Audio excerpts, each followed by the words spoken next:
यह कहानी एक विशाल डायनासोर, एक हाथी और एक काले किंग कोबरा सांप की है।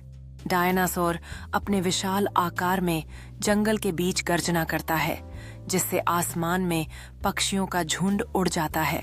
डायनासोर और हाथी एक खुली जगह पर मिलते हैं, एक दूसरे को जिज्ञासा और सम्मान से देखते हैं।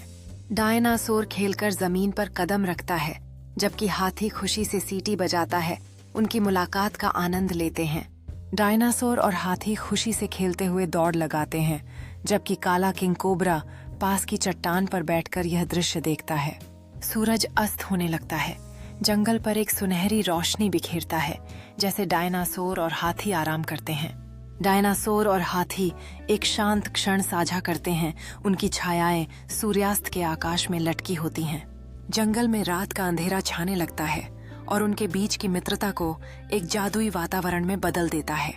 तारों की रोशनी में डायनासोर और हाथी एक दूसरे के करीब सोने के लिए बैठते हैं, जबकि काला किंग कोबरा भी पास में करवट लेता है।